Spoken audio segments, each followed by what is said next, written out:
Fala galera, saudações rubro-negras, isso aqui é Flamengo, muito bem-vindos ao canal Paparazzo Rubro-Negro, você que está chegando, convido a seguir, curtir, compartilhar em todas as plataformas, você que está no YouTube, convido a se inscrever aqui embaixo, acionar a notificação do sininho, deixar aquele like maroto no vídeo, a gente chega aqui com muita informação do Mengão, direto do Ninho do Urubu, tá? Nossa equipe lá no Ninho do Urubu também, trazendo todas as informações da situação clínica dos jogadores, De La Cruz, cara, como que os jogadores voltaram das férias, como os jogadores fizeram o trabalho nas férias, tudo. A gente trazendo tudo para você, aquela cobertura espetacular que você está acostumado a acompanhar aqui no canal Paparazzo Rubro-Negro. E eu quero começar aqui, né, lembrando você de compartilhar, né? Sempre checar aqui, porque muitas vezes não é notificado o nosso vídeo, checar se você está recebendo, se o vídeo já está no ar, como é que é. Então, cara, é muito importante você sempre dar uma olhada aqui se chegou, né, um vídeo novo, mesmo sem notificação, tá?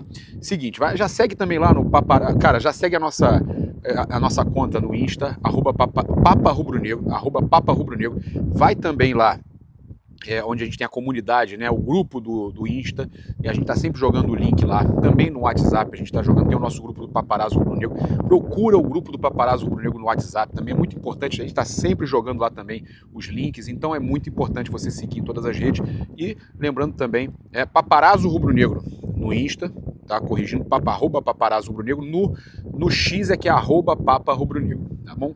Mas é fácil encontrar a gente, é só ver quem está verificado. Seguinte, vamos lá, informação agora de momento com relação ao Lucas Paquetá. O Flamengo fez uma proposta e, segundo os portais aí, inclusive um portal que é parceiro do New York Times, né, o portal trouxe a informação que a proposta do Flamengo foi recusada. Olha só, trazer aqui a informação perfeita, né, com relação a essa recusa do West Ham, né? Lembrando que o Flamengo já tem um acerto com o Lucas Paquetá para o jogador atuar aí, e a gente tem a informação exclusiva que o contrato que o Flamengo ofereceu para o Paquetá é de 5 anos, tá?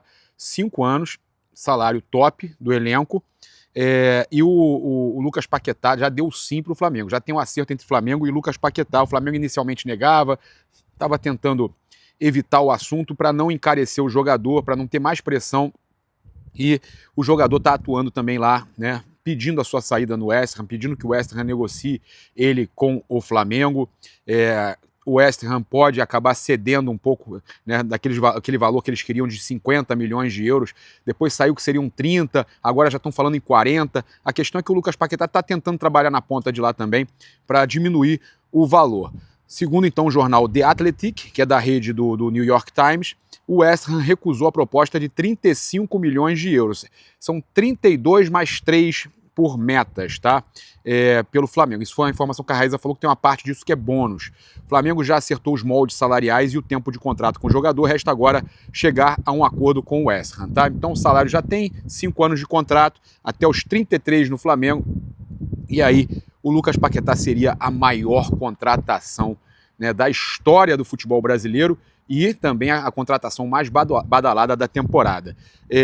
Eles recusaram, o Flamengo vai ter que subir um pouquinho, e eu recebi aqui uma informação importante para trazer para vocês. Olha só, são duas informações na verdade, tá? Uma que o West Ham está querendo ainda 43 milhões de euros. Essa informação agora, que o West Ham segue pedindo valor alto, que o West Ham está pedindo 43 milhões de euros. Internamente o Flamengo até cogita subir a proposta, mas não queria passar dos 40 milhões de euros, tá? Mas o Flamengo não quer perder o negócio, o Flamengo quer confirmar a contratação do Lucas Paquetá. Era o jogador que o Flamengo vinha mantendo em sigilo. O Ângelo Furtado também apurou aqui, está ajudando a gente nessa apuração. Olha, o Flamengo topa subir a proposta, segundo o Ângelo Furtado, para 35 milhões de euros mais 5 milhões de bônus, chegando a 40 milhões de euros no total, tá, por metas. E quem está conduzindo também, ajudando na negociação, segundo o Ângelo, é o Marcos Mota, tá? famoso, né, advogado que trabalha com vários jogadores famosos, é um cara que é muito fera no direito esportivo e que está na gestão do BAC, está ajudando muito o Flamengo nisso aí. O Boto também é muito amigo do diretor do West Ham, o que ajuda na negociação, além do Paquetá, que super respeitou o West Ham, né? Após a questão lá que ele foi inocentado, ele ficou no West Ham, ele elogiou o West Ham, ele agradeceu demais, ele tem muita moral lá, ele tem condição de pedir uma ajuda, né, para o West Ham até reduzir um pouco, tá? Então, o jogador que não queriam citar o nome, o Ângelo confirmando aí, era mesmo o Lucas Paquetá. Tá? Essa aí é uma informação importante. Quero trazer aqui agora então a nossa cobertura direto do Ninho do Urubu. Tem muita informação muito boa sobre o estado dos jogadores do Flamengo nesse retorno das férias. Boa tarde, galera! Tamo junto!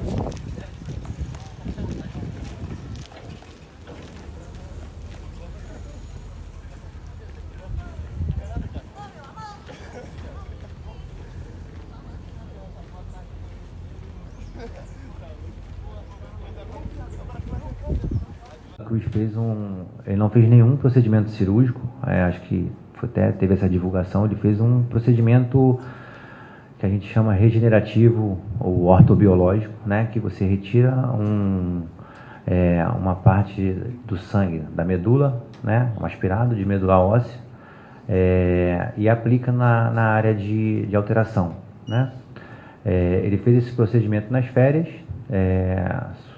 sob a nossa permissão. A gente conversou com a equipe do Uruguai, fez esse procedimento. No mesmo dia ele voltou para casa e já iniciou o tratamento muscular, que envolve o fortalecimento e trabalho de mobilidade. A gente está aguardando agora o término das nossas avaliações para ver o quanto a gente precisa controlar, o quanto a gente vai programar de trabalhos específicos para que ele possa performar como ele performou no final do ano. Vou falar da parte da questão médica, aí você complementa. O Pedro se apresentou bem, só para informar, a gente repetiu a radiografia do antebraço dele, está tudo bem, como já estava antes do Mundial, mas por cuidado, excesso mesmo de preocupação que a gente tem com os nossos atletas, repetimos alguns exames, repetimos o exame da lesão muscular dele também, com sinais de cicatrização. O atleta está bem, completamente assintomático, realizou todos os testes hoje programados para ele, né, pela fisioterapia, pela preparação física, pela fisiologia, foi bem, se mostrou bem. E essa questão de condicionamento, acho que é importante, né, ele chegou mais cedo, para ele só tem benefício. Falou, Pedro, ele se apresentou para a nossa semana introdutória, utilizando aqui a estrutura do clube, fez tudo de maneira com excelência, de maneira eficaz, muito focado, e vai dar sequência agora na nossa pré-temporada para fazer uma grande temporada esse ano. E assim, ele não deixa de ser monitorado, né? Quando ele apresentou essa lesão, ele passa a ter um cuidado especial por alguns meses, isso é normal. O atleta, quando vem de uma lesão, ele é monitorado aí, controlado, diferente de outros atletas. Com relação ao Danilo, o Danilo contra o Palmeiras, no jogo que ele entrou no lugar do Léo, quando ele se machucou, ele teve um lance que ele saltou e caiu, acabou sofrendo um trauma no tornozelo, no joelho, no Brasileiro. Isso deve ter aproximadamente 2 meses, um pouco mais. 19 de outubro. A gente fez uma ressonância nele nessa época, ele apresentou ali alguns sinais de sinovite, edema ósseo, alteração do ligamento cruzado posterior, e bastante sintomático, com bastante dor. Iniciou um tratamento intenso aqui no clube, fizemos tratamento local nesse joelho dele para poder jogar 2 dias depois, se eu não me engano, contra o Racing. E ele conseguiu chegar recuperado, já que também o Léo estava machucado, né, no outro jogo. Ele até foi para o jogo, mas ainda estava muito sintomático, o Léo Ortiz. E o Danilo foi bem. desde esse dia da lesão, ele vinha apresentando dores no joelho, sendo tratado constantemente pelo departamento médico, né, a fisioterapia, e suportando a dor. Acho que isso aí é algo que tem que valorizar muito o esforço que o Danilo fez. Eu não acho que é difícil, assim, não sei se alguns atletas aguentariam o que ele aguentou.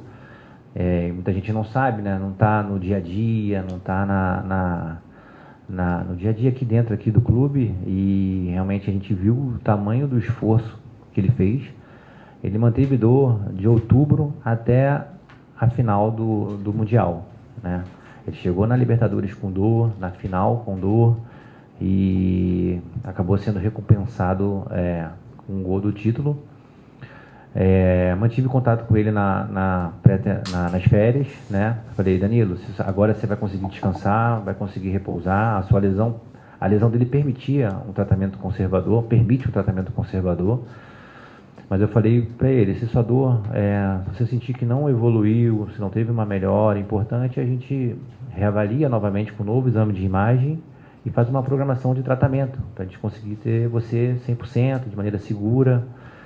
E aí ele veio mais cedo também, nas férias, eu avaliei ele aqui, repetimos a ressonância dele melhorou o padrão de edema ósseo, a sinovite, as fibras do ligamento cruzado posterior, perdeu aquele padrão inflamatório de edema, mas nitidamente você viu os sinais de ruptura parcial. Ele não tem instabilidade, tá? Isso é importante, principalmente para o meio médico. Ele não tem nenhum sinal de instabilidade, mas ele ainda tem dor. Não mais como antes, mas uma dor que a gente leva em consideração, né? E fizemos uma programação específica para ele, né? Não vou dar uma data de retorno, mas ele tem uma programação específica para a gente conseguir trazer ele de volta da melhor maneira possível. Quando você fala que os fibras têm sinais de ruptura parcial, isso, mas que não seria um tem estiramento. mas aí isso tem risco de, se ele fosse pro campo acontecer pior, ou não tem nada a ver? Sempre que você, assim, a gente que trabalha com medicina esportiva, dentro do esporte, toda vez que você coloca, o atleta ele tem dor, ele tem algumas lesões, e a gente sempre coloca isso numa balança de custo-benefício, discute com o atleta, discute com o preparador, discute com os outros médicos, discute com o treinador, com o nosso diretor, até às vezes com o presidente, e toma algumas decisões, né? Mas sempre a decisão final é sempre do atleta. O que ele precisa saber é da verdade. Quais são os riscos e o que pode acontecer. E a gente orienta, e a decisão no final cabe ao atleta, né? Mas se você está com uma pequena lesão muscular e você jogar, você pode aumentar essa lesão. Se você está com um estiramento de qualquer ligamento do seu corpo e você forçar, está mais frágil. Então, sim, você tem sempre um risco de piorar. O Danilo quis forçar. Danilo não teve medo. Não teve medo. Entendeu? Assim, acho que o esforço dele tem que valorizar muito. Boa tarde. Bom, essa temporada do Arrascaeta foi uma temporada assim, nível muito bom, como você falou, números, minutagem, métricas, né? Dias afastados, a taxa de disponibilidade dele percentual alto, tanto aqui quanto na seleção. É um trabalho que foi produzido a várias mãos, claro, principalmente o Arrascaeta como atleta, né? O Felipe como treinador também, que a gente senta e conversa, todos nós, né, fazemos parte. O Lanian, é o fisioterapeuta do clube que mais o acompanha, né, e também, e o contato que nós tivemos também com os preparadores, os fisioterapeutas da Federação Uruguaia. Então a gente estava em contato direto, vendo essa diminuição de minutos, mas isso tudo passa pelo Felipe também, que entende, e cobra e fala também, e o Arrascaeta. A nossa ideia é seguir, fazer com esse planejamento, entendendo cada temporada. Sabemos que podemos melhorar nessa temporada, sabemos que é uma temporada típica, que tem a Copa do Mundo, como você bem disse, Porém, a gente senta, estuda e vai traçar a melhor estratégia para a realidade que a gente vai encontrar nessa temporada. Não só para o Arrascaeta, como você falou, mas de maneira individual para todos os nossos atletas. Só complementando, o Arrascaeta acho que é um atleta experiente e eu acho que ele chegou num nível de maturidade que ele se conhece.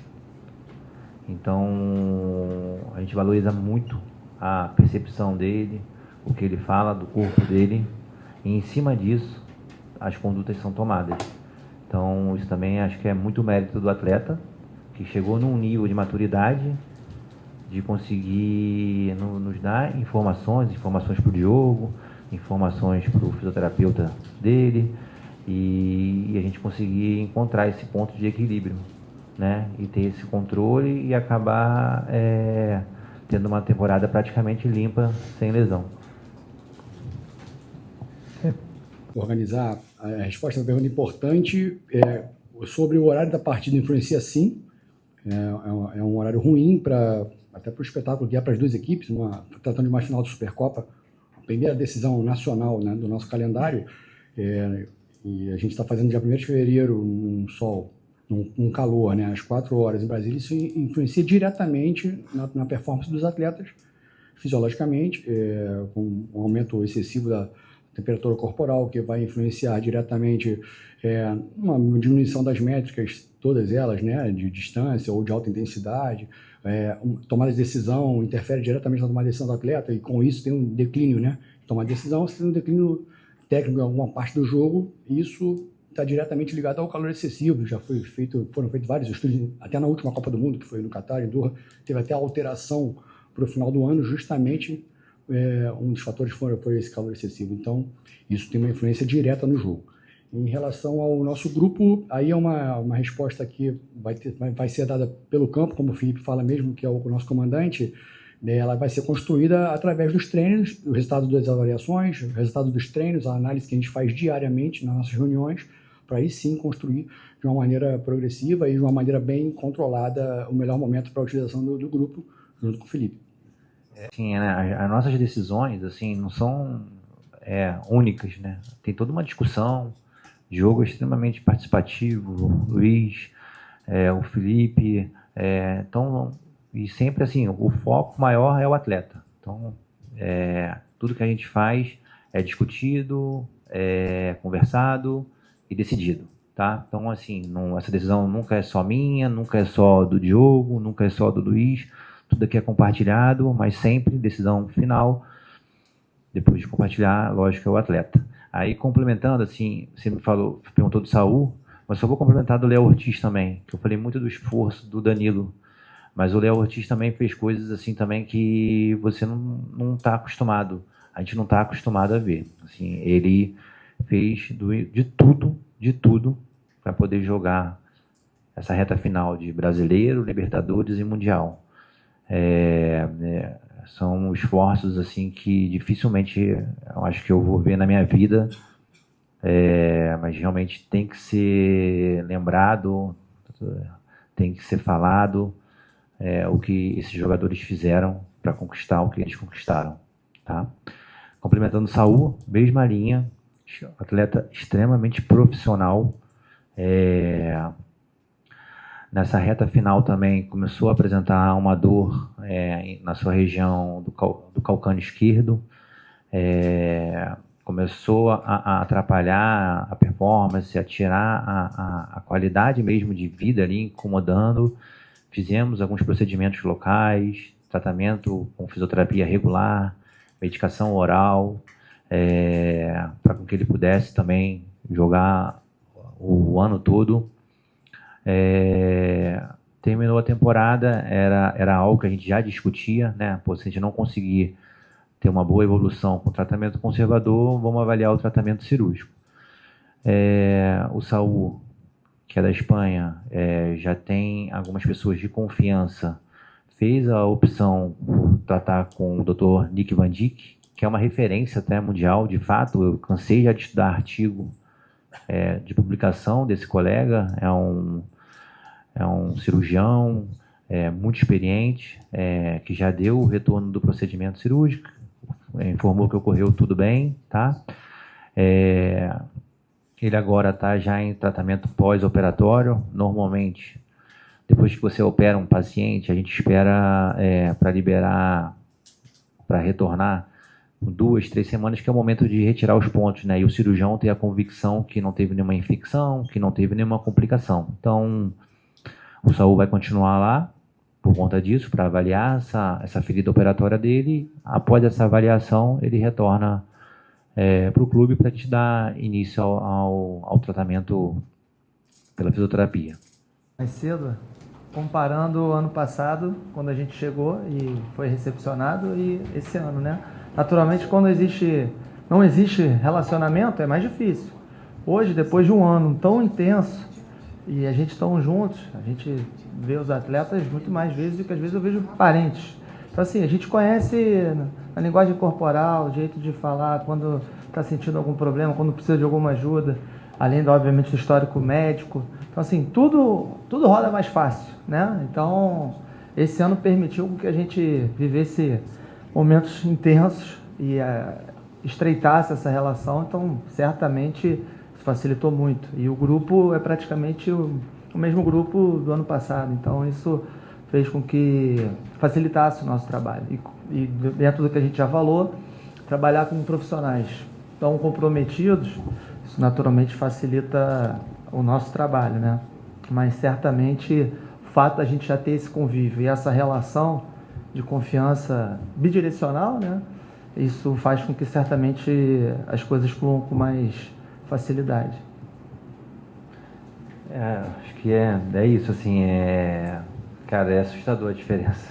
Assim, a nossa entrada é difícil, né? Você está num ambiente que é um novo ciclo, é tudo diferente, e para agora, assim, eu acho que a gente monitorou durante as férias, já se criou uma relação, então parecia que a gente já sabia o que fazer, assim, tudo, já conhecia, isso aqui é isso aqui tem isso aqui tem que fazer essa abordagem, então é uma diferença muito grande e facilita bastante, né? Então foi bem legal hoje o início da temporada.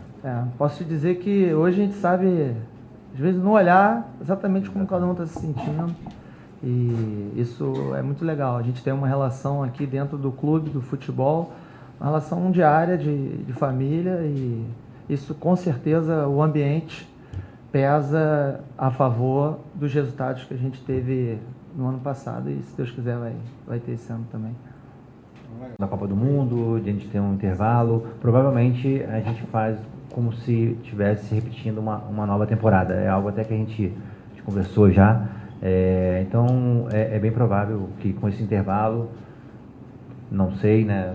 Talvez os atletas tenham algum tempo ainda para ter um recesso, alguma coisa, dependendo da situação, do momento que a gente estiver vivendo. Realmente é possível fazer novas avaliações médicas, alguns procedimentos, visando um término de temporada boa, importante, como foi a de 2025. Até porque, de uma maneira muito positiva, dentro do nosso grupo nós temos muitos jogadores convocados para a Copa do Mundo. Então, muitos estarão na Copa do Mundo, não vão ter essa pausa. De uma maneira muito positiva, que mostra a força do nosso grupo, né? Então, tem isso também. Nem todos, né, vão estar aqui. Planejamento, a gente costuma até falar que o planejamento nosso é jogo a jogo, né? A gente sempre pensa no próximo jogo, né? Nosso pensamento está sempre no espaço entre dois jogos. É claro que numa visão macro, a gente tem um pensamento da temporada inteira. A gente, numa temporada congestionada, sem ter ali a disputa de Copa América ou de Copa do Mundo no meio do ano, a gente utiliza muitas ferramentas dentro do nosso dia a dia mesmo, alguns exemplos assim, para a gente treinar e avaliar ao mesmo tempo. Então, a gente utiliza exercícios que nós fazemos aqui para estar treinando, avaliando, vendo a performance dos nossos jogadores. A gente faz dentro de um calendário normal, sem essas competições no meio do ano. Tendo essas competições e tendo a pausa para os jogadores que estarão aqui, é claro que a gente vai aproveitar para ver de maneira individual, como a gente vê, quem precisa de uma recuperação maior, reavaliar, já que teremos tempo, né? E sim, mas o nosso pensamento, a gente sempre planeja num espaço entre dois jogos, numa visão micro e numa visão macro em toda a temporada.